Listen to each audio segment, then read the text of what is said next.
अकीर्तिम चापि भूतानि कथयिष्यन्ति ते व्याम संभावितस्य चा कीर्तिर मरणाद अतिरिच्यते।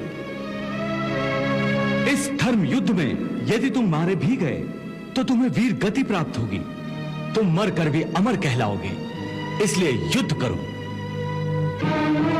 हतो वा प्राप्स्यसि स्वर्गम जित्वा वा भोक्ष्यसे महीम तस्माद् उत्तिष्ठ कौन्तेय युद्धाय कृत निश्चय। हे वासुदेव, तुम तो जानते हो कि मुझे अपनी मृत्यु की चिंता तिल भर भी नहीं है।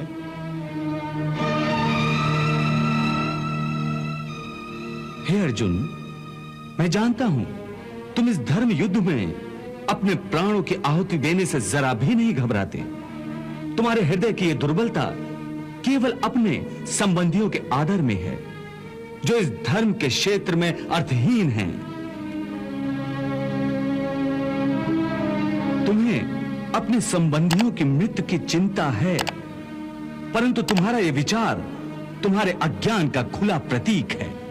तुम ठीक कह रहे हो केशव, इस समय मेरी बुद्धि अज्ञान के अंधकार में डूबी जा रही है। धर्म क्या है, अधर्म क्या है, मुझे इसका ज्ञान नहीं रहा। मैं कर्म के एक ऐसे दोराहे पर खड़ा हूं जहां से ये पता नहीं चल रहा कि धर्म का मार्ग कौन सा है और अधर्म का मार्ग कौन सा। मुझे अज्ञान के इस अंधकार से निकलने का रास्ता दिखाओ केशव, रास्ता दिखाओ।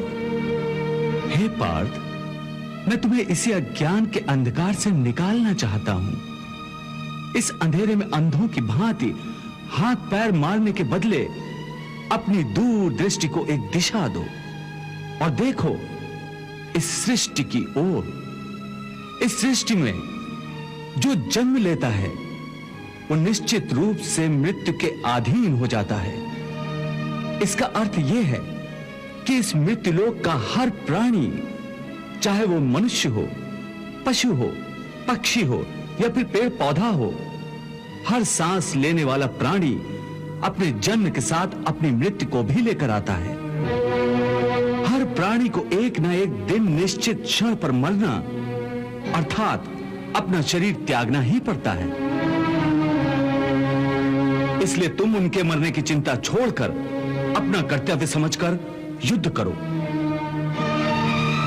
जातस्य ही ध्रुवो मृत्युर ध्रुवम जन्म मृतस्य च तस्माद् अपरिहार्य अर्थे न त्वं सोचितुम अर्हसि।